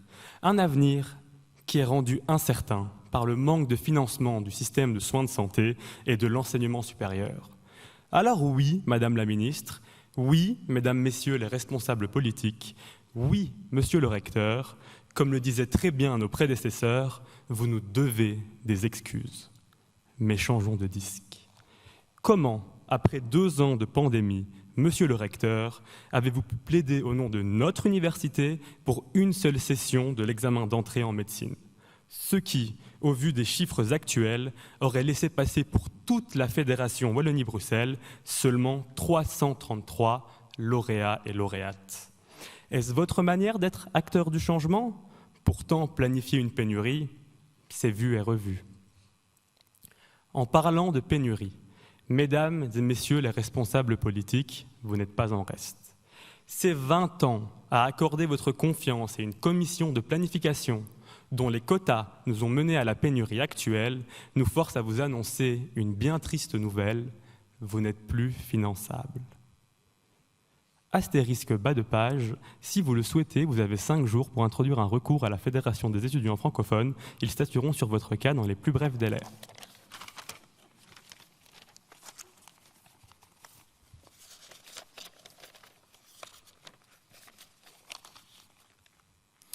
Changeons d'air, ou plutôt de paysage. Nous vous avons demandé, Madame la Ministre de l'Enseignement supérieur, de lutter contre la précarité étudiante structurelle. Et vous nous avez entendus. On vous tire notre chapeau. Pourquoi on n'y avait pas pensé plus tôt? Rendre les études encore plus sélectives permettra sans doute de se débarrasser d'une bonne partie des 80 000 étudiants précaires. Plus d'étudiants précaires dans l'enseignement supérieur, plus de précarité étudiante. Bien pratique, au vu de la crise économique et sociale que nous traversons aujourd'hui. D'autant que l'augmentation des prix de l'énergie pèse plus lourd sur les ménages qui sont déjà précarisés. Sur quoi vont pouvoir raboter les étudiants? Le logement? Le resto U? Plus 30 centimes? Les protections menstruelles? Difficilement possible. Est-ce qu'on peut espérer alors, pour les étudiants, une meilleure prise en charge de cette crise que celle du Covid? Il serait temps que les étudiants et les étudiantes soient protégés contre la précarité, mais aussi contre les agresseurs. En tant qu'étudiant, Tu risques plus si tu triches que si tu agresses. Les scientifiques, les professeurs, les maîtres de stage, l'animation étudiante, la représentation étudiante. Les violences sexistes et sexuelles sont partout au sein de notre université. Aujourd'hui, la question n'est donc plus où, mais comment agissons-nous? Va-t-on enfin écouter les victimes et enfin les protéger en mettant à l'écart les agresseurs? Il n'est pas normal qu'elles doivent encore les croiser dans leurs auditoires, dans leurs cotes, dans leurs stages. Pour les victimes, c'est la double peine. Dans leurs études, victimes des agressions et aussi victimes du manque d'ambition de l'université. Il est temps que l'UC Louvain prenne ses responsabilités dans la lutte contre les violences sexistes et sexuelles. Je cite, « Une femme en mal de reconnaissance qui n'aurait pas supporté certaines décisions qui lui étaient défavorables. » Ou encore, « Elle serait aussi responsable du climat qui règne au sein de l'Institut. » Ces formules, entendues alors que notre université est épinglée par l'auditorat du travail, sont symptomatiques de la pensée de notre institution en la matière. Pourtant, on avait vraiment apprécié les recommandations du module Together de l'UC Louvain. Comme vous nous l'avez dit, le respect, ça nous concerne encore toutes et tous. La ligne de conduite à suivre est claire. C'est la prévention, la prise en charge des victimes et la sanction des agresseurs. Vous trouverez peut-être nos mots durs, mais c'est aussi notre responsabilité en tant que représentants des étudiants et des étudiantes de vous alerter sur l'urgence des crises que nous traversons. L'urgence climatique, la montée de l'extrême droite, les crises sociales, économiques et sanitaires sont des réalités bien plus dures que nos mots. Merci.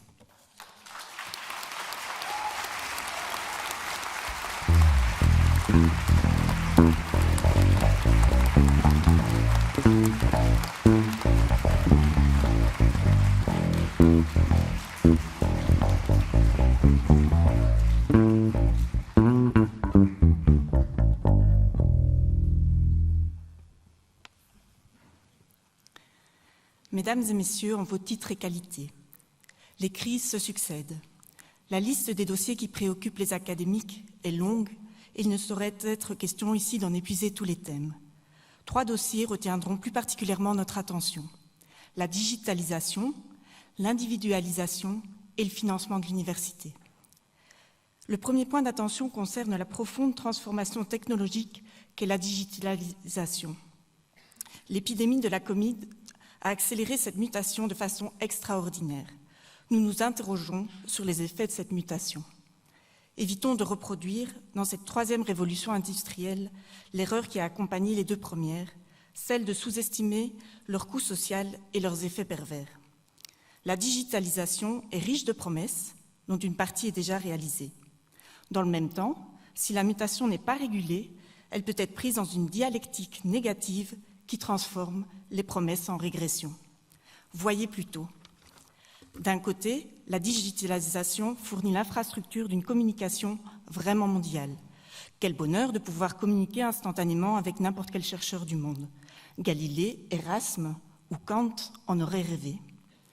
Mais comment ne pas voir d'un autre côté que la numérisation entraîne souvent la fermeture dans des cercles étroits de semblables. Qui plus est, la concentration d'informations et de pouvoir dans le chef de quelques-uns n'est pas sans mettre en péril nos systèmes démocratiques. La communication horizontale qu'autorise la technologie digitale encourage en principe la contradiction et la discussion, composantes essentielles pour la quête de vérité. Dans le même temps, elle survolte les polémiques dans l'espace public et délégitimise des expertises pourtant validées par des communautés de chercheurs exigeants. La numérisation peut aussi favoriser certains types d'apprentissage, mais les études attestent qu'utiliser à large dose, les écrans ne génèrent que des apprentissages appauvris et peu durables.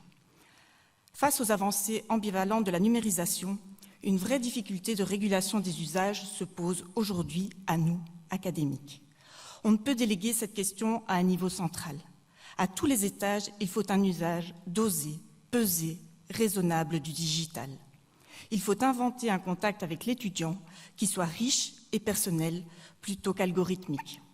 Préservons et cultivons les vertus du présentiel, surtout en début de parcours universitaire.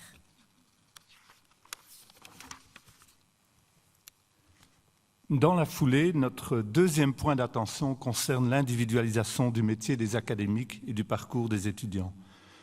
Nous sommes en réalité de plus en plus amenés à travailler solitairement. L'atomisation des savoirs l'emporte sur le croisement des disciplines. Le monde scientifique se dirige peu à peu vers un jeu compétitif qui ne facilite pas l'approfondissement et la confirmation des données obtenues, pouvant inciter certains à la fraude. La collaboration, la solidarité et l'humanité doivent rester l'essence de notre métier. On observe le même phénomène d'individualisation chez nos étudiants et étudiantes. Ils et elles ont été amenés à suivre une partie de leur cursus à distance, parfois de manière très isolée. Ces mêmes étudiantes et étudiants, à qui on attribue un programme individualisé, perdent progressivement la structure préétablie de blocs, de cycles. Cela entrave la création d'une culture de cohorte, de promotion et ruine les principes d'entraide et de solidarité. Cela n'encourage pas la prise en compte des points de vue d'autrui et l'indispensable tempérance dans l'affirmation de soi face au collectif. Cette individualisation entraîne aussi une perte de repères, voire un isolement social et une détérioration souvent insidieuse de la santé mentale. Mais d'autres nuages assombrissent le ciel. L'augmentation du nombre de recours et autres procédures révèle un climat de suspicion. Les collègues qui assument la lourde tâche de présider les jurys de délibération prennent aujourd'hui toute la mesure de la perte de confiance réciproque que provoque ce juridisme. Il importe de retisser des liens. Venons-en à la question de la disette financière. Chaque année, le niveau de financement par étudiant continue de diminuer. À l'instar de ce qui se passe pour le réchauffement climatique, il est grand temps de prendre conscience que l'on fonce droit dans le mur. Les illusions sont tenaces. Pourtant, une fois atteint ce point de bascule, la chute risque d'être vertigineuse. Déjà, dès l'entame de leur parcours universitaire, certaines franges nanties de notre population préfèrent étudier à l'étranger. Peut-on admettre que s'instille de manière diffuse l'idée que notre enseignement supérieur s'appuie sur des institutions de relégation ? La conviction du CORA est qu'il faut investir davantage, bien sûr, mais surtout qu'il faut oser des mesures nouvelles qui sortent du cadre. Des propositions existent, mais la frilosité reste de mise, alors que notre fédération Wallonie-Bruxelles pourrait innover en bouleversant la manière de concevoir la prise en charge par les États de la formation de leurs résidents au sein de l'espace européen. En interne aussi, il importe de ne pas se résigner, mais d'inventer de nouvelles réponses. Notre institution doit mieux exploiter l'ensemble des degrés de liberté à sa disposition pour anticiper les obstacles, alléger les procédures, simplifier la structure et libérer du temps pour les missions académiques. Exerçons des choix positifs partout où cela est possible. Mesdames et messieurs, un peu plus de 2 ans après l'émergence d'une pandémie mondiale, notre université doit, comme l'ensemble de la société, prendre la pleine mesure des bouleversements auxquels nous sommes confrontés. Digitalisation, perte du lien social et disette financière.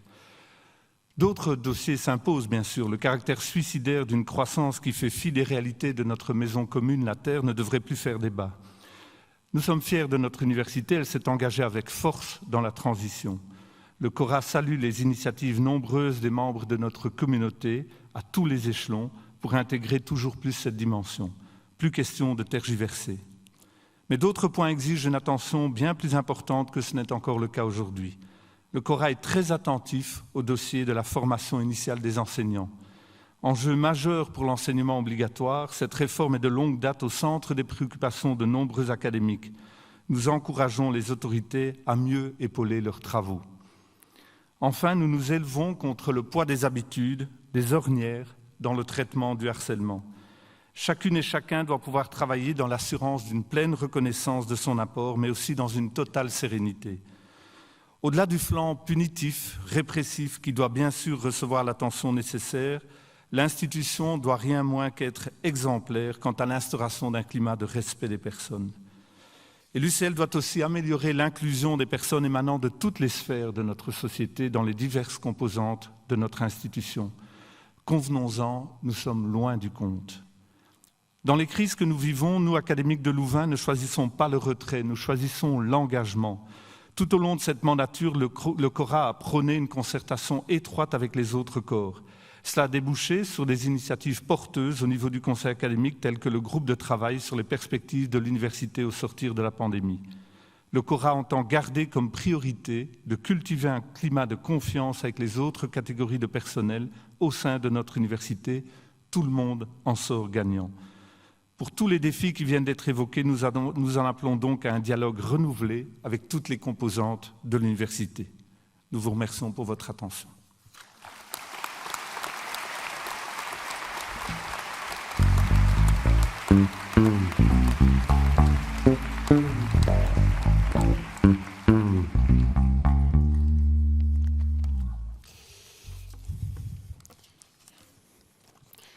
Vous n'êtes peut-être pas toutes et tous habitués à une rentrée académique et certains d'entre vous ont pu constater la très large liberté d'expression dont bénéficie l'ensemble des membres de la communauté. Je pense en particulier aux représentants de l'AGL.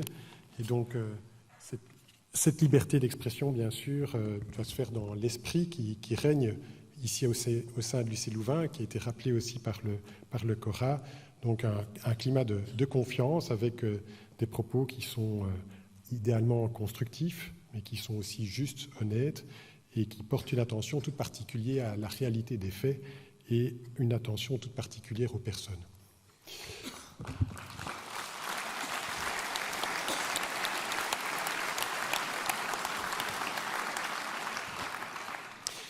Selon la dernière édition du World Happiness Report, le rapport mondial sur le bonheur des Nations Unies, la Belgique figure dans le top 20 des pays les plus heureux du monde. On n'en a pas toujours l'impression, mais c'est bien le cas, comme 15 autres pays du continent européen, dans le top 20. Le classement se base, entre autres, sur de très larges enquêtes auprès de la population. Donc, si vous en doutiez, il faut donc bien lire dans ce classement que nous, vous et moi, eh bien, nous figurons en fort bonne place parmi les femmes et les hommes les plus heureux au monde. L'exceptionnelle période de paix que nous avons connue et les conditions socio-économiques favorables dont nous jouissons pourraient laisser croire à la pérennité d'une apparente tranquillité. Cette tranquillité pourrait conduire à oublier que les conflits, les guerres, les crises sont davantage la norme. Pour Antonio Guterres, secrétaire général des Nations Unies, l'humanité n'est aujourd'hui plus qu'à un malentendu ou à une erreur de jugement de l'anéantissement, rien que moins. Cette année, dès le 28 juillet, l'humanité a atteint le jour du dépassement. En 7 mois, nous avons consommé toutes les ressources que la Terre peut régénérer en une année. Le Premier ministre belge annonce 5 ou 10 hivers difficiles. Les prix élevés de l'énergie alimentent l'inflation, qui elle-même alimente la pauvreté et menace l'emploi. La détresse économique pourrait déstabiliser les démocraties européennes. L'université ne vit pas hors des enjeux du monde. Elle ne peut ignorer les défis politiques, climatiques, sanitaires, économiques et sociaux. Et face à des défis, on ne baisse pas les bras. Et l'université ne peut pas baisser les bras. Elle peut et elle doit être un lieu de proposition, un lieu de souffle et de perspective. Elle doit être exemplaire et doit contribuer à ouvrir au cœur de ces crises de nouveaux chemins vers de nouveaux possibles. Elle doit contribuer à construire l'avenir et ne regarder le passé que pour le comprendre. Cet engagement est bien loin de la quiétude des temps de paix et de la tranquillité. Mais cette intranquillité-là, c'est aussi notre vocation. Au-delà du devoir d'exemplarité, la responsabilité de l'université me semble être de 3 ordres. 1. Elle doit d'abord s'exprimer librement, de manière transparente et avec objectivité, sans confondre son rôle avec celui des responsables politiques. 2. Elle doit être une force de proposition, construite sur la recherche et sur l'expertise scientifique. Et 3. Elle doit contribuer à former, à conscientiser, à outiller les étudiantes et les étudiants pour le futur et tout au long de la vie. Et je vous propose de parcourir ces 3 dimensions ensemble. D'abord, l'université qui s'exprime librement. Prenons un exemple. Quelques jours après l'invasion de l'Ukraine par la Russie, l'ensemble des 11 rectrices et recteurs belges, y compris ceux présents dans cette salle, ont pris position en disant leur effroi face aux pertes humaines, aux souffrances et aux destructions. Ils ont appelé les gouvernements à s'assurer que la coopération académique puisse se poursuivre dans toute la mesure du possible. Un peu plus tard, quelques semaines plus tard, après la manifestation publique de soutien apportée par les universités russes, ou plutôt devrais-je dire par les rectrices et les recteurs de certaines universités russes à l'invasion d'Ukraine, les universités belges ont suspendu leurs relations avec les universités concernées. Elles ont toutefois laissé à leurs chercheuses et chercheurs, comme dans toutes les institutions encore aujourd'hui, le soin de maintenir localement des relations individuelles de coopération avec leurs collègues russes. Maintenir ces liens est nécessaire.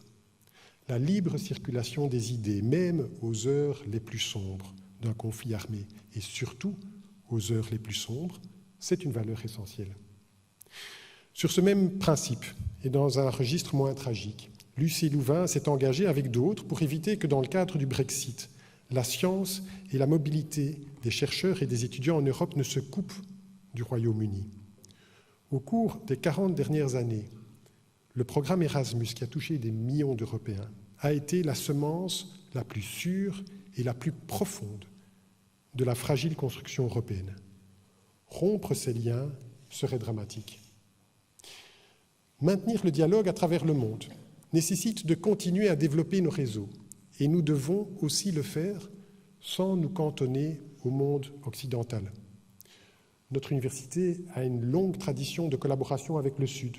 C'est un extraordinaire maillage qui s'est créé avec de nombreux alumni en Afrique, en Amérique latine, en Asie, devenus actrices et acteurs de changement dans leur pays. Notre coopération avec le Sud doit aujourd'hui être amplifiée. À l'approche des 600 ans de la fondation de notre université, l'UC Louvain se veut pionnière dans la conception d'une coopération co-construite avec ses partenaires. Et je me rendrai cette année en Afrique conjointement avec Luc Sels, recteur de la KU Leuven, pour une visite de nos deux universités sœurs pour réaffirmer cette volonté partagée par nos deux universités, alors que se fêteront prochainement les 70 ans de la fondation de l'Ovanium à Kinshasa. Ce sera un moment particulièrement symbolique. Il permettra d'éclairer d'un jour nouveau le sens et l'esprit de nos projets avec le Sud dans toute sa diversité. Que ce soit avec le Royaume-Uni, avec la Russie et dans nos relations Nord-Sud, plus que jamais, le dialogue et les liens scientifiques et éducatifs constituent un des remparts les plus sûrs pour combattre les incompréhensions et prévenir les excès. C'est la responsabilité de l'université de le rappeler avec force et surtout aussi de le démontrer. Et elle peut le faire avec une grande liberté de parole, car si l'université ne vit pas hors des enjeux du monde, elle n'est pas non plus soumise aux contraintes des interactions politiques qui imposent leur propre logique, qui n'est pas la logique de l'université. Nous n'avons pas le droit de confondre notre rôle avec celui des politiques.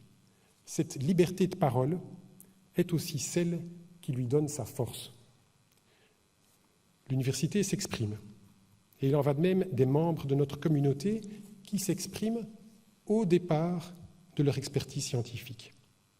Ce sont chaque année des milliers d'interventions publiques d'experts de l'UC Louvain dans tous les domaines, y compris ceux qui touchent les grandes mutations et aux défis de notre époque, que ce soit pour, par exemple, alerter des effets du confinement sur la santé mentale ou sur le processus de deuil des proches, décrire, expliquer et analyser les effets des vaccins, et Dieu sait combien on en avait besoin, analyser l'efficacité et les risques du télétravail, comprendre les intérêts géostratégiques dans un conflit, analyser les perspectives en matière d'énergie, mieux comprendre l'éco-anxiété et la surmonter, analyser les effets d'une réforme économique ou encore suggérer des modèles de taxation vertueuse, pour reprendre que quelques exemples de ces derniers mois.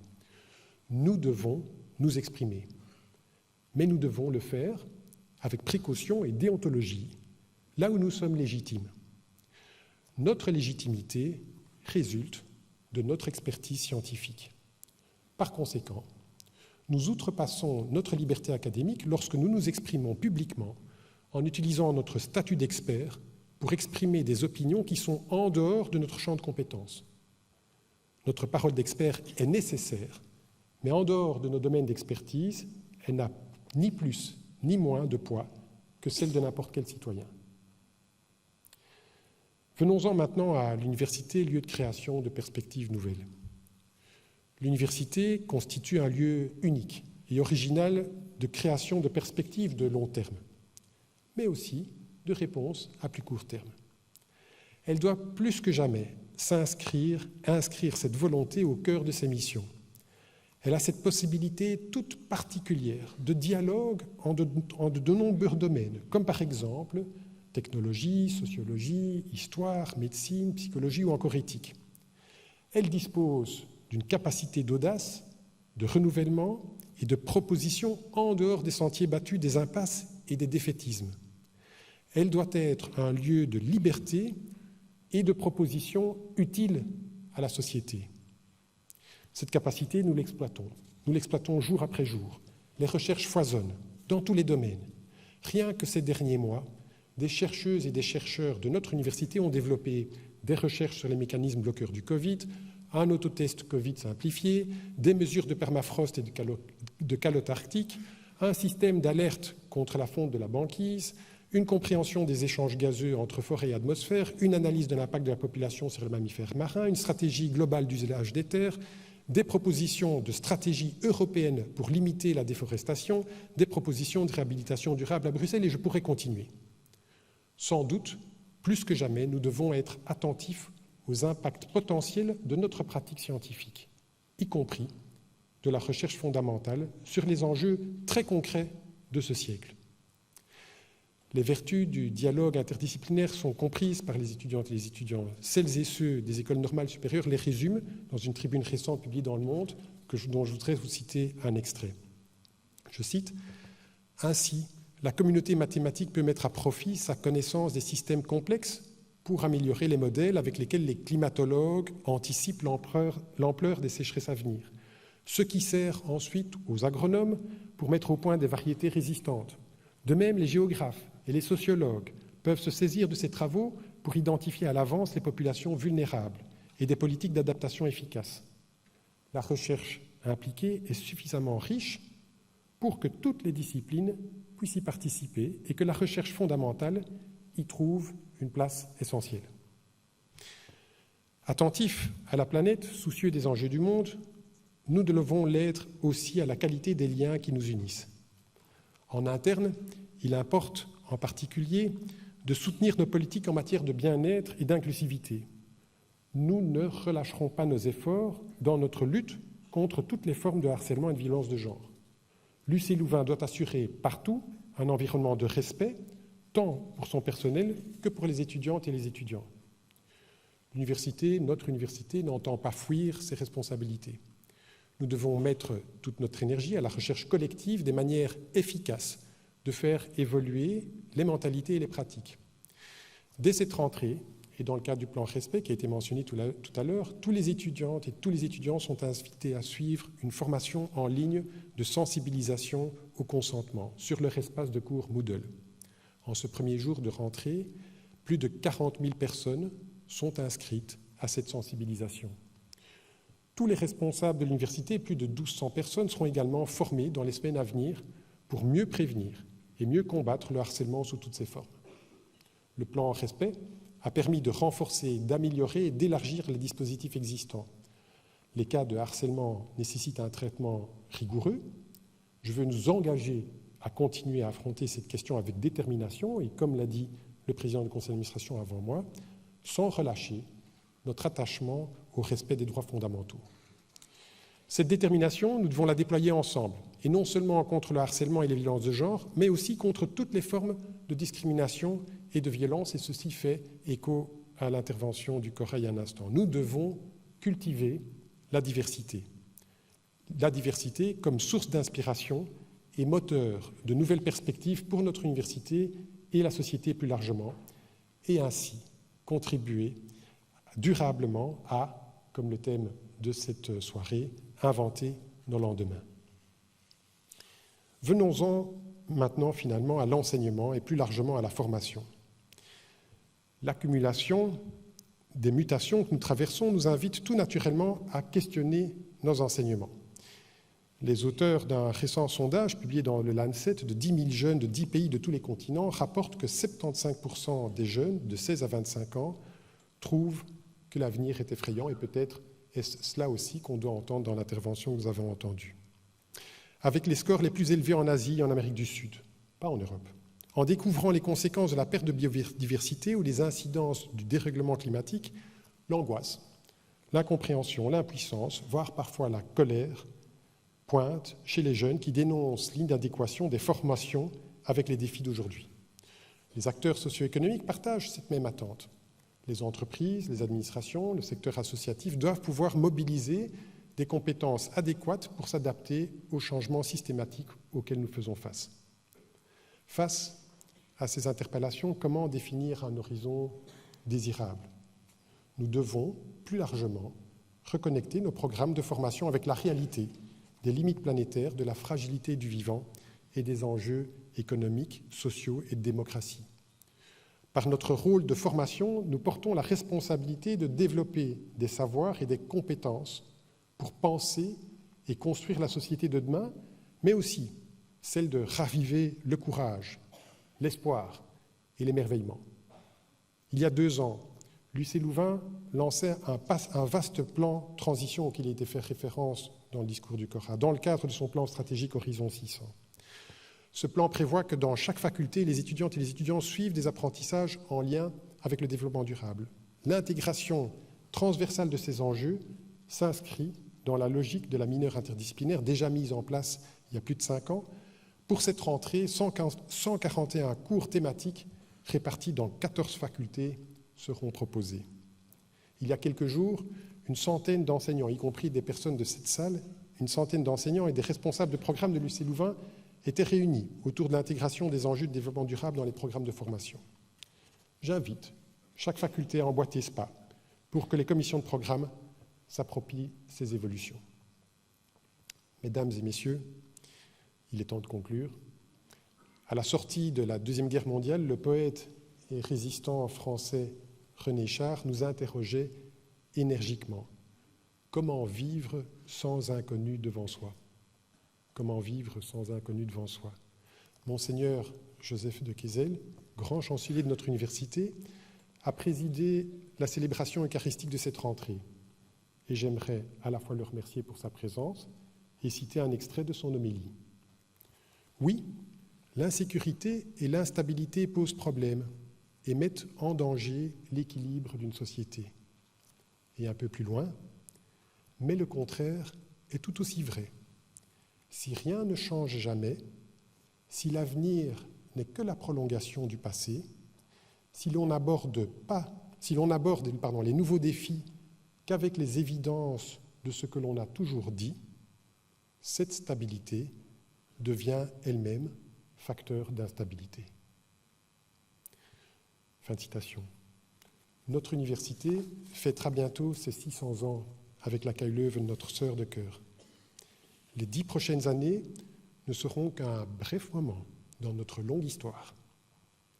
Mais compte tenu des défis à venir, il s'agira d'une décennie critique, une décennie qui nécessitera des changements bien au-delà de la continuité.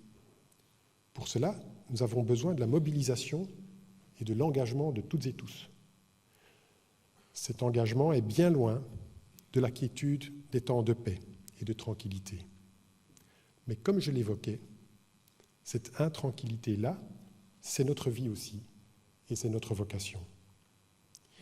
Pour souligner cette volonté, quoi de plus symbolique en clôture de cette cérémonie que d'accueillir celles et ceux qui porteront demain l'avenir de notre université. Vous avez ici, à mes côtés, au terme d'un exigeant processus de sélection, plus de 40 nouvelles professeurs et nouveaux professeurs qui nous rejoignent cette année, et je vais les inviter à me rejoindre sur scène, ici sur l'estrade, de manière à vous les présenter. Alors je vais essayer de les nommer dans l'ordre, et j'espère n'oublier personne. Je vais inviter Flavio Abreu Arrojo, et je vais chaque fois mentionner le thème de recherche, qui est un spécialiste de l'ordinateur neuromorphique. Tom Barbette, un spécialiste de l'informatique. Gianluca Biancin, un spécialiste en automatique. Oui, on peut les applaudir. Sylvain Camier-Léry, histoire de la philosophie. Damien Claes, conception architecturale. Grégory Kless, didactique langue ancienne. Brendan Colsat, justice environnementale. Marc de Wergifos, de la chimie théorique. Anne Derieux, de la pharmacie galénique. On apprend tout, hein. Joseph de Wulf, médecine. Fabrice Dume, interculturalité, éducation. Roberta Galdini, médecine de la douleur. Agnès Guidedoni, littérature du XVIIIe. Bienvenue Agnès. Solène Hameau, troubles du langage. Chloé Hardy, médecine. Corentin Héricher, sustainable management. Julie Hermès, où est-elle Julie? Anthropologie. Laurent Jacques, traitement du signal. Bien Laurent. Françoise Kaiser, médecine. Joseph Laurent, pharmacologie moléculaire. Estelle Massard, intelligence artificielle, de l'intelligence artificielle. Laure Ninov, didactique des mathématiques. Ikena Pascal Okpalgeleke, éclosiologie et écuménisme. Bienvenue. Christelle Pelser, système embarqué, venir bien devant. William Poncin, kiné cardio-respiratoire. Mathéo Riva, médecine. Ludovic Troyan-Gauthier, catalyse des petites molécules. Geneviève Warland, histoire publique. Et venez tous, voilà, venez tous sur scène, venez tous sur scène pour clôturer cette cérémonie avec vous. Voilà, vous les avez brièvement applaudis. Je vais leur proposer, pour qu'on les voit bien, vous pouvez monter sur scène juste là derrière, comme ça, voilà, comme ça on vous mettez sur deux étages, comme ça vous les voyez bien. Et maintenant qu'ils sont tous là, je pense qu'on peut collectivement tous les applaudir.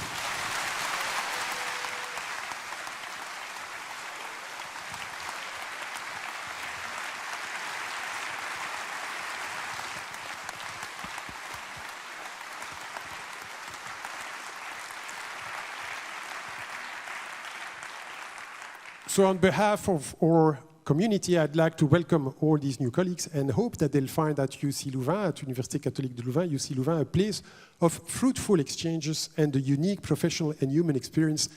They do not all speak French, right? Not yet. Who doesn't speak French yet? Raise your hand. You see, so some of them still have to learn French. And of course, within the international community. Alors, plutôt que de leur laisser la parole à chacun d'entre eux, je vais proposer à Christelle, qui est nouvelle professeure au sein de l'École polytechnique de Louvain, de dire quelques mots en leur nom à toutes et tous, et peut-être répondre à la question de savoir dans quel esprit vous rejoignez l'UC Louvain. Merci. C'est avec grand plaisir que nous rejoignons l'UC Louvain. Les différentes étapes du processus de sélection nous ont amenés à rencontrer nos collègues dans nos différents départements, ainsi que vous-même, monsieur le recteur, et les membres du conseil rectoral. Nous avons pu voir l'investissement que vous mettez dans l'avenir de l'université et la foi que vous avez en notre potentiel pour rejoindre l'université. Ensuite, nous avons bénéficié d'une formation pour nous épauler dans nos missions d'enseignement et de recherche. Cette formation a été très utile pour nous, très enrichissante, de par son contenu, effectivement, mais aussi parce qu'on a pu se rencontrer, discuter et voir l'étendue des recherches menées au sein de l'UC Louvain. Alors, si nous sommes ici aujourd'hui, ce n'est pas par un travail isolé. En général, nous avons été épaulés par de nombreuses personnes, nos mentors, nos collaborateurs, nos étudiants. Et donc ici, c'est avec plaisir qu'on se lance nous-mêmes pour devenir des mentors des étudiants du lycée Louvain. Donc nous sommes prêts à relever ces nouveaux défis avec ces étudiants, à œuvrer pour le changement, œuvrer pour plus de diversité, pour plus d'inclusion. Alors, en tant que femme scientifique informaticienne, je suis principalement touchée par cet aspect inclusion et diversité. Donc, merci. Merci, monsieur le recteur.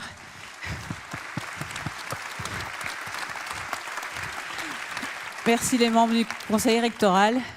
Merci, chers collègues, chers étudiants, pour votre confiance. Voilà. À bientôt.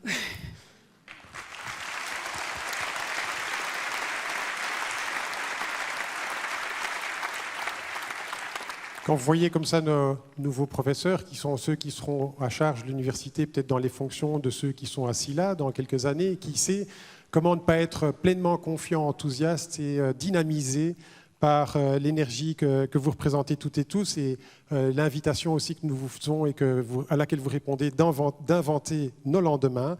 et de porter les changements ambitieux, mais également nécessaires qui sont présents ici à travers l'université. Et c'est encouragé par tous ces éléments-là que je déclare ouverte, et c'est maintenant qu'il ne faut pas me tromper, que je déclare ouverte l'année académique 2022-2023. Excellente soirée à tous.